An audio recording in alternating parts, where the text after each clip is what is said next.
All right, welcome into everybody. Patriots post-game live.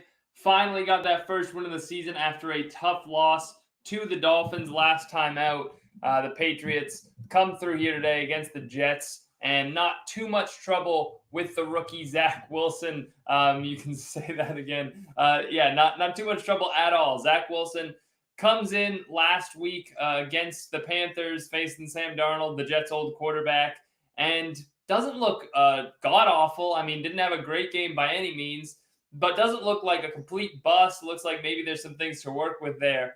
But then today against Bill Belichick, and we know the narrative of going up against Bill Belichick as a rookie quarterback, he looks like a complete mess. He falls apart out there. 4 interceptions, and I mean, I don't know. The first one, they were all kind of.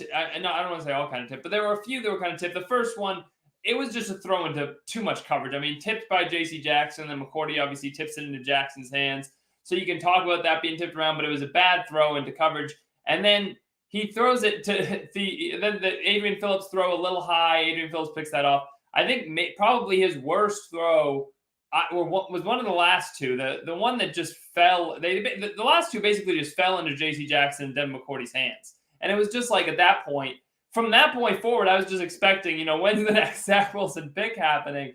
Because it was a mess. I think they said on the broadcast, I think that he had 3 interceptions in his whole season last year at BYU. 4 interceptions today, so he topped that. It's just ridiculous. So Zach Wilson could not have possibly been worse. The Patriots win. There's some positives to take away from the game. Obviously, the defense. How much do you read into what the defense did against a team like the Jets? Obviously, not the greatest offense in the world, certainly with their rookie quarterback at the helm and not many weapons around him, and missing their star tackle, Mekhi Becton, on top of that. So it's not like we're talking about shutting down one of the league's elite offenses. You didn't shut down, the Chiefs here or anything like that, or even the Browns, even the Bills, whatever team you want to throw out there. The Jets are probably going to be one of the worst, if not the worst, offense in the league this year.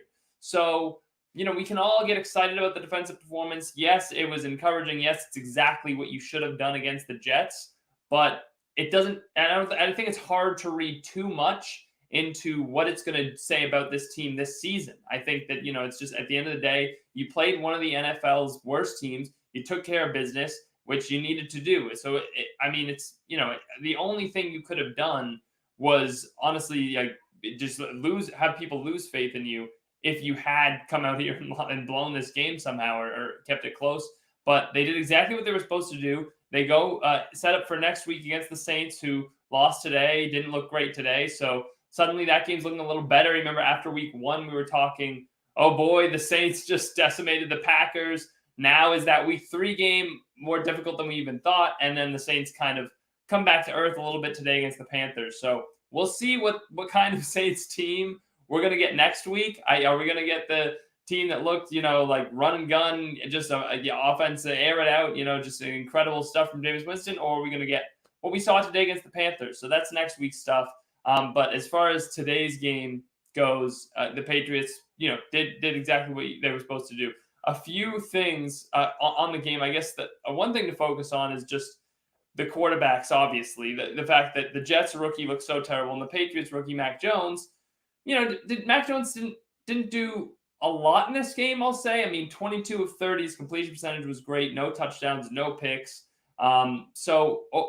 Overall, he had the one throw. I think there was a penalty on, but the one throw deep downfield to Bourne that could have possibly been intercepted, but there's a flag on the play anyway. But, so I think Jones, the biggest thing you can take away from this game from the Patriots is and this has kind of been the case throughout the season now, through the first 2 weeks, that they just haven't been able to get it done in the red zone. They've been great in between the 20s, but down in the red zone, they're having a lot of problems.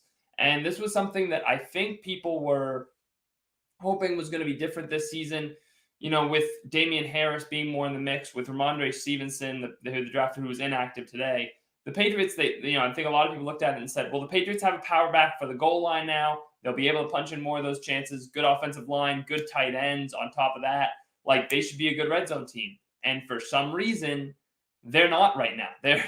they're just they so like one of the they've just been completely inefficient whenever they've gotten in there this year. So that's something they definitely need to clean up. And I think if you're looking for one big thing to take away from this game of like that's something that definitely they need to work on going to next week, going into the rest of the season, it's getting more efficient down there. And there was a few plays today, like I mentioned the tight ends there and wanting to utilize them more. Hunter Henry had one play, I think that got them. This was maybe the one that set them up when it was 19-3. Hunter Henry down the seam after the Jets missed that field goal, sets them up pretty much in the red zone or right on the brink of the red zone. And you think, all right, here we go. Like, let's Hunter Henry, like, fine, that's a good play from a tight end. Some of the Patriots were missing the last few years. Like, awesome. And then one of the very next plays, Mac Jones tries to go back to Hunter Henry, and he's just blanketed. And it's kind of on both of those tight ends to be getting more separation than they are. It's like that, and I understand that's not necessarily, the calling card of either of those guys, especially as tight ends. But, especially in the red zone, when you're looking for both these guys, you paid them at the top of the market. You paid them like top 5 tight ends. And just simply right now, they're not playing like it. So both those guys, you're going to rely on in the red zone, one or the other. So the fact that they haven't been able to capitalize on those chances, neither of those guys have had a touchdown through the first 2 weeks. Neither have been much of a factor at all in the red zone. And throughout the game, I think both those guys, Henry only had the 2 catches, the one big one down the seam, and Jonnu Smith had 4, but for only 28 yards. So both of those guys were, I think that the Patriots need more from both of those guys. I remember before the season, we were doing a stream with Colin Canada, and someone mentioned in the chat, someone talked about the Patriots needing I forget what the stats were exactly, but he said something like 100 receptions, 1,400 yards and 14 touchdowns from those 2 combined. And they couldn't be any less on pace for that than they are right now. Combined today, 6 catches, 80 yards, or 70 yards. 6 catches, 70 yards. You need more out of a tight end tandem like that. That is going to be the calling card of their offense. Jacoby Myers has been okay. Nelson Aguilar, good in the first game. This game, a little bit iffy. Kendrick Bourne, not much there. You're not going to get much from your wide receivers this season. Like, the Patriots are going to have to accept that, and they're going to have to utilize these tight ends because that's going to be the strength of their offense. You have 2 tight ends that should, at the very least, especially with how you paid them and the talent they have, they should be top 10 tight ends. They both should be. Maybe not stat-wise, but pure talent-wise, both those guys should be up there. So the fact that they're not playing like neither of them are playing like it, you don't even need, both of them to play like that on a daily basis. You just need one every game. And, they didn't need it today. They won without it today, but they're going to need it going forward. And the fact that we haven't seen it yet is concerning. So that's a concern from the game. But obviously the fact that Mac Jones has stayed mistake-free mostly for the most part. He's had, he had the fumble today that was recovered by the Patriots. So that was, that avoided disaster there. But his ability to avoid interceptions, complete passes, and I know that a lot of people, and myself included, love seeing him in on a lot of blocks. The Kendrick Bourne one on the end around that they had, that one stood out a lot, and a lot of people got excited about. And obviously on Damian Harris's touchdown run, when everybody was pushing the pile, David Andrews come up, Mac Jones was right in there, and he got pushed in the back by Shaq Mason. It was like, watch out a little bit, Shaq Mason. You got your young franchise quarterback there. Don't just plow into him and jump through his back, and you don't injure him. But yeah, it's great to see him put forth that kind of effort. But so far, and he's had a few great throws. I think there was one to Myers on the sideline today, up the left sideline after it was Zach Wilson's 3rd pick that he threw to Jackson, which kind of just fell in his hands. That set the Patriots up around the 10-yard line. And Mac Jones had this ball right down the sideline, left sideline, for about 30 yards to Jacoby Myers that was just beautiful, absolutely beautiful. And he's had one of those in each game now. The first one was James White down the right sideline. This one was Jacoby Myers. When you see throws like that, that shows you how special this guy can actually be. If you're making throws like those, then you can do that on a more consistent basis, not just once a game, maybe 2, 3, 4, 5 times a game, however much it is, then you're talking about an elite quarterback, one of the best in the game. So the fact that he's showing flashes of that is encouraging. It's just disappointing that the stats don't reflect that yet. At the very least, you're going to need one of two things to reflect that at the end of the season to feel encouraging about Mac Jones. You're going to need either the stats to reflect it or the record to reflect it. One or the other, because I know people are going to say, yeah, Mac Jones today, no touchdowns, under 200 passing yards. Like, some people are going to come out and say that's not good enough, and they're going to be critical of it. But other people are going to say Mac Jones won. They won the game, and that's all that matters. And they won handily, 25-6. So, the game wasn't even in question. How much did that have to do with Mac Jones when Zach Wilson's throwing 4 interceptions? Another story, but the fact is they didn't need him to be great today. What's Mac Jones doing when you need him to be great? That's the question, and that's what we're going to have to see from him going forward. But, so I'm not going to be too critical saying, hey, he didn't have the stats today because he won. So at the end of the season, if Mac Jones, I'm not going to say he's going to finish the season with 8 touchdowns and no picks. Like, that's what he's on pace for right now. But if he finishes the season, I don't know, let's say something low still since he only has 1 passing touchdown. Let's say he finishes the season around like 18 to 20 touchdowns, 7 or 8 interceptions, but his completion percentage is high. If the Patriots are 11-5 or 11-6 or 12-5, something in that range, that's good enough. Clearly, it was good enough. If they have a losing record, then you would say that's not good enough. And the reason being is same stats, but the reason being is if he's in situations where you're losing and he's not coming through for you, he's not putting up bigger numbers, he's not throwing touchdowns when you need him to, the Patriots aren't scoring more points, scoring enough points to win, then the fact that he's not putting up the big enough numbers or not the offense isn't producing enough becomes a problem. In games like today when you don't need it to and he's just managing the game, it's not a problem. You don't need Mac Jones to throw 3 touchdowns today. You didn't need that. Zach Wilson went out there and tried to throw 3 touchdowns today, and he threw 4 picks. So in games like today are fine when the defense affords you the ability to do that. When it doesn't, I want to see what Mac Jones does. So that's the big thing. So today, Mac Jones' grade for game 1, I would put it at about B+, A-. Mac Jones' grade for today, I give him about a B, B-. He was fine, good enough. Like, passing wasn't A level, wasn't A- level, like elite, type stuff. But about a B, B-. He was good enough for you. He was a game manager, and that's what I started to think during the game. And I thought, Mac Jones is again the one great throw that stood out. Other than that, mostly just managing the game, having a good defense. And I thought, this is a little Alex Smithy, and this is a little bit like and look, that's a quarterback that obviously has been talked about as far as like maybe he'd fit with the Patriots, what the Patriots do. And the Patriots have had a lot of game manager, elements to their offensive system. So I'm not going to put that all on Mac Jones. But it seems like, again, what they did when they had Castle in there, say, or something like that, Matt Castle in 2008.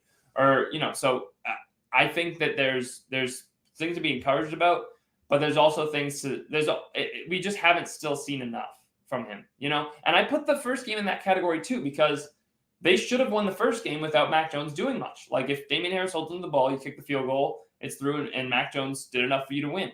So I'm not going to look at the first game and say, well, that's an example of him not doing enough, because I think he did do enough. I think it fell on other people that game, unfortunately, didn't go the way they wanted it to. I think today, again, didn't need him to do enough. If they come out next week against the Saints and they go down, 10-0 early, and then they need Mac Jones to start making plays, and he doesn't, and he has a game like he had today statistically, that's when we start to talk about that becoming an issue. And is this the only way he can play? Is the only way Mac Jones can play being a game manager, or can he be more than that? So that's still unanswered, and we'll see that in the weeks to come. Damian Harris today, kind of a bounce back game, had the big touchdown run. That was great. Under 4 yards of carry, not what you want to see. And it's hard to judge too many people on this game. I mentioned how it's hard to judge Mac Jones for it. It's hard to look at Damian Harris and say under 4 yards of carry, that's not good enough when it was good enough, So I still want to see more from Damian Harris. I think he's capable of more. The run was great today. Got some help there, obviously, from his offensive line, and Mac Jones pushing him in the end zone. But, some encouraging things. I thought the best player on offense today, no question about it, was James White. He had 6 receptions, 45 yards, 5 carries, 20 yards in the rushing touchdown. I thought he was amazing. I thought, especially at the beginning of the game, he was their entire offense, and they were handing it off to him a lot. They were throwing him, they were going to him on the screen passes, and he got them going on a few drives there. James White was leading them down the field. And so to me, I looked at James White today and I said, like, that he was kind of the guy that got things started for the offense. And, like he has been many years in the past, the engine that made the offense go today. So I give James White a lot of credit for what he was able to do today as well. As far as the defense is concerned, Josh Uche, 2 sacks. He had one at the end there, too. Carl Davis had the sack that pretty much led to that missed field goal for the Jets. I don't want to say knocked him out of field goal range, but knocked him far enough back to lead to that miss. And, I mean, what else can you say about J.C. Jackson at this point? He's just a magnet for interceptions. I mean, after the last season, he had 7, 8 interceptions last season, maybe even 9. I forget what the number was, but just an incredible season near the top of the league. Got ranked in the top 50 for, the NFL's leaders in interceptions for the season. Or no, got ranked in the top 50. I'm sorry, that way higher than the top 50 interceptions. Ranked in the top 50 by his peers for, best players in the NFL and the NFL's top 100 rankings. 9 interceptions last season. Comes out today, picks off Wilson twice. It almost seemed like on that first pick when he tipped it up in the air, and then I don't know if McCourty was trying to do this or not, but it looked like McCourty knew he couldn't get it and was tipping it to where he knew Jackson was. So I'd love to hear if someone asked McCourty about that, I'd love to hear if McCourty, if that's what he was thinking in that moment, if he had the foresight to think that way. But either way, the ball just seems to find J.C. Jackson, so he picks that off. And then the second one, again, it's like Wilson was just – and I said it in the title and I said it, in the thumbnail and everything. Zach Wilson was kind of seeing ghosts today. And that was kind of the story of the game for the Jets. And, it's funny because, obviously the Sam Darnold thing that goes viral of him seeing ghosts against the Patriots, and it felt like the same thing with Zach Wilson. And you look at Sam Darnold's day today for the Panthers, and Sam Darnold was great. Like, Sam Darnold was awesome for Carolina today, exactly what that he needed to be. Meanwhile, Zach Wilson was terrible. And you look at it and you say, maybe it's not the quarterback, New York. Maybe it's you. It's not me, it's you situation for the Jets there. So it looks like, and it's still early in his career. I don't want to bury him this young, but wow, it looks like New York has another busted quarterback just through 2 weeks. Who knows what's going to happen? And they could always bounce back. He could always bounce back, have a great career. Been plenty of guys that have thrown 4 picks in the game that aren't terrible. But that looked bad today. That looked really, really bad. And I don't know how else to react to that other than to say hopefully for the Jets' sake, at least, that's his worst game. I know Patriots fans aren't hoping he has a lot more like that, but it's just amazing that the Jets continue to miss on these quarterbacks, these high drafted quarterbacks. They draft Darnold 3rd overall. He's a miss. They draft Zach Wilson 2nd overall, and now it looks like nothing much is there.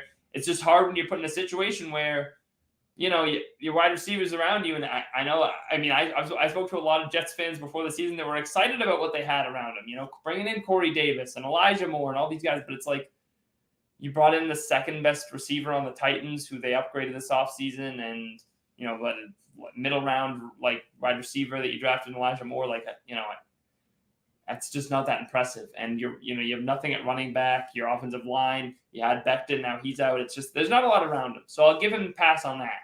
But if you're a Jets fan today and you were looking, and I'm not that Mac Jones was anything incredible, but you got to be saying, you got to be kidding me, like this, that the Patriots feel like, at least the Patriots from their perspective have their guy, and we still can't figure it out. Edward saying, why aren't we taking shots into the end zone?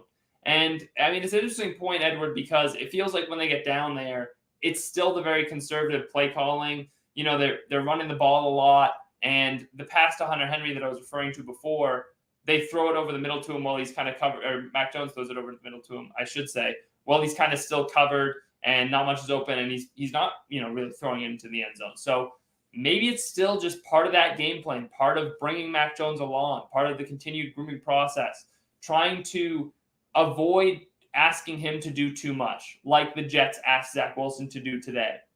Just keep it simple while he continues to learn, while he continues to get used to the NFL, and say, we're just going to ask you to do very basic stuff, short passes near the line of scrimmage.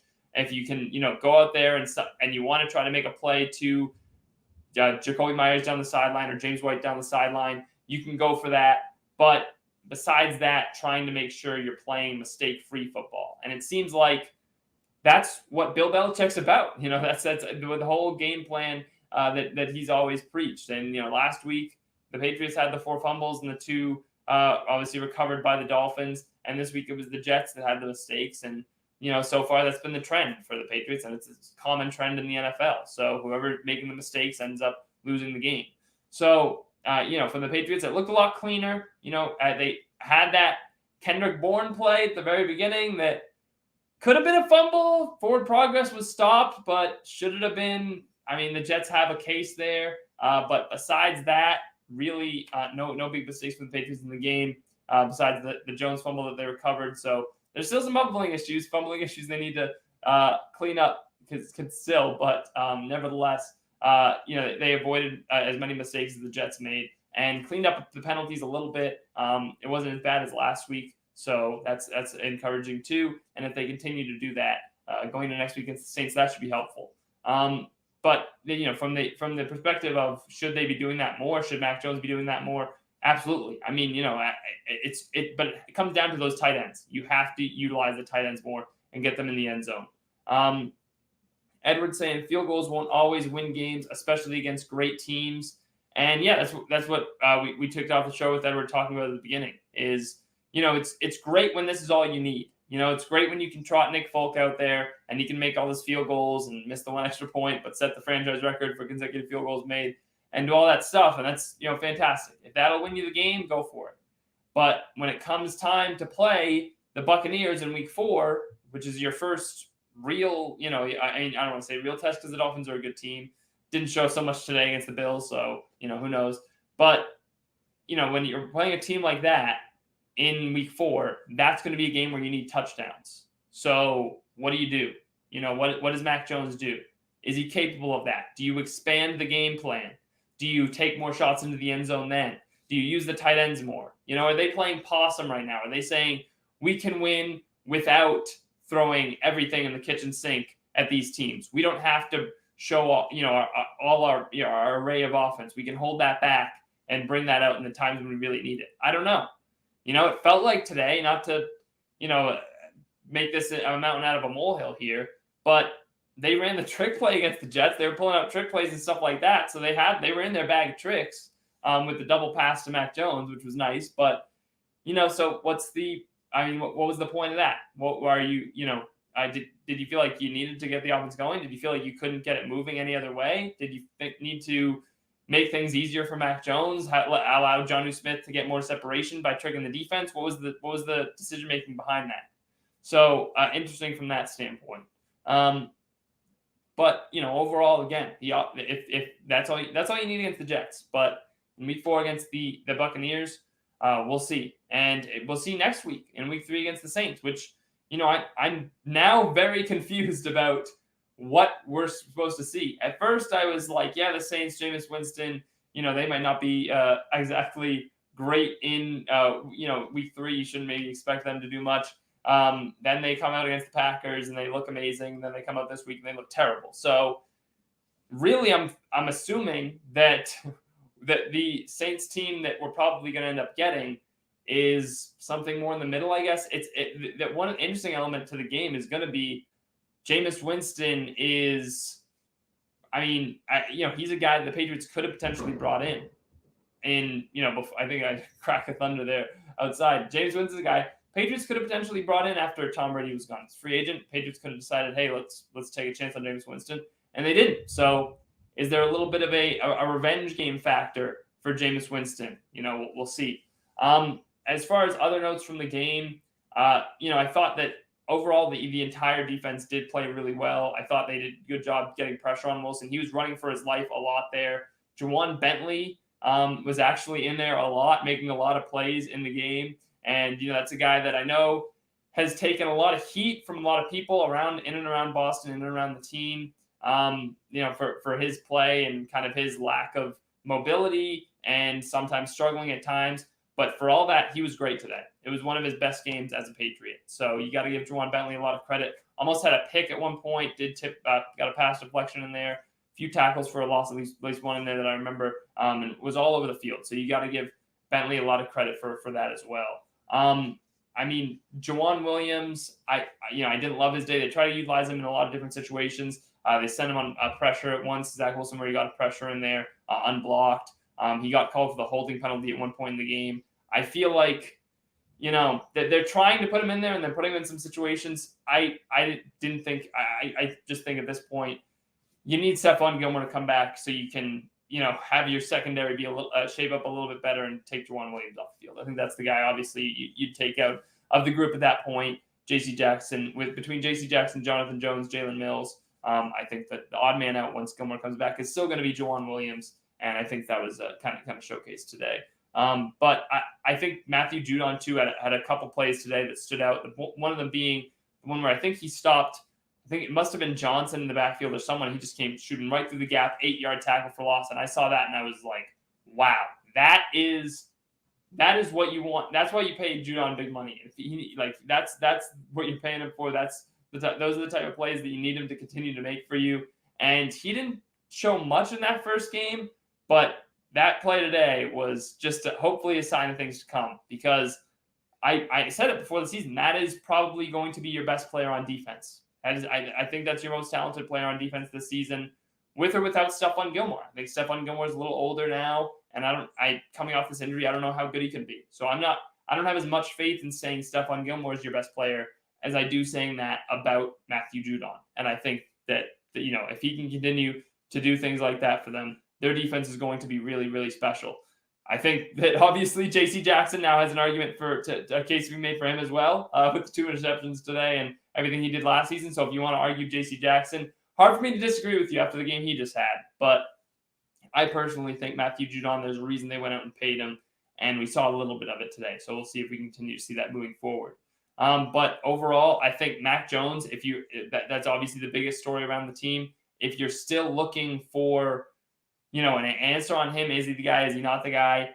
I think that there's a lot to feel good about, but the question is still yet to be answered. You still need to see more. The sample size isn't complete until we really see him get tested and them have to throw the ball and have to throw it downfield. And I want to see them in a situation where they're down a couple of scores and they need Mac Jones to come through for them, and what happens. And as a rookie, I'm not expecting him to lead, 10, 14, 28-3 comebacks, whatever it is, I mean, that might be asking too much, but I want to see what he's like in those situations. And I think that's fair. And I think that, I feel like the Patriots are kind of coddling him a little bit right now and trying to protect him as they continue to groom him. And that's fine, but you're going to eventually need more from him if you're going to be a playoff team. So let's see what they get there. I think overall, the talent around him on offense hasn't been as good as I hoped it'd be. Damian Harris, this season, I think he's hovering right around 4 yards a carry, but he's had some big runs in there that I look at and I say, you couldn't have you take those runs out of your game and the yards per carry are way too low. Like today, what was his touchdown run today? I'll look it up right now, because I know last game he had the 35-yard run to start, and then today he had the 26-yard touchdown run. So if you take those two out, he has something like, I think was 22 for 65 last game I mentioned.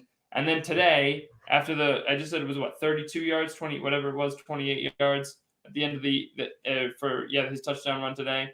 So 26 and 35, 50, that's about 61 yards plus, so 160, so 101 yards on 20 or 37 carries is basically what you're looking at. For if you take those 2 carries out. And I know it sounds silly, like, if you take those 2 carries out, whatever.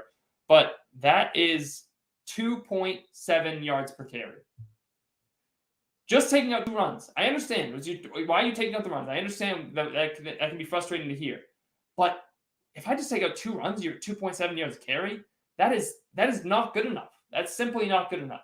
So if Damian Harris is going to be a big part of this offense, which he should be this season. He's supposed to be this season. He's one of your most talented players on offense. I would put the tight ends first, and then I think James White, Damian Harris are right there, I think, ahead of the wide receivers.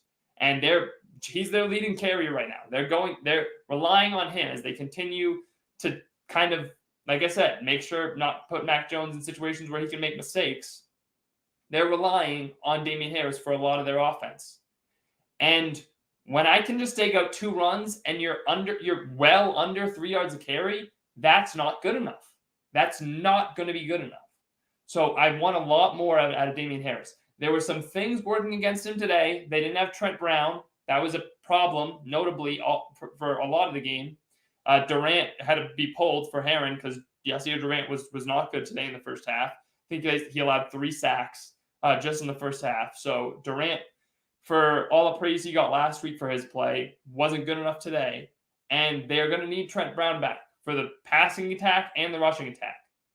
But I hate to put it all on Damian Harris. I won't put it all on Damian Harris. You want to put it on the offensive line too? Fine.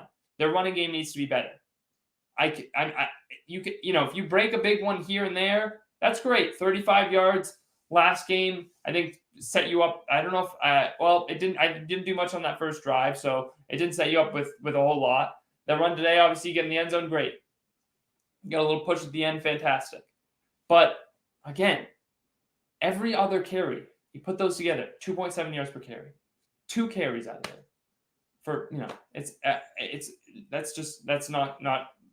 That's not what you need if you're going to be a running team. So if that's what they're going to be this season, that's what they're going to do. That's not good enough. All right, guys, we're going to wrap up the stream here. Thank you all for joining us. We'll see you next week. I'm not sure what the setup is going to be for next week because I will be in Foxborough at Gillette Stadium. So we might have someone else host me alongside, potentially coming in remotely from the game. But we haven't sorted that all out yet. There will be something. We'll figure something out. But we still got to sort of the details there. But thank you for joining this stream. Be sure to follow me on Twitter at @ByKJDoyle. Follow Guy Boston Sports on Twitter at Guy Boston Sports. Subscribe to the YouTube channel, all that good stuff. And we'll see you guys next time.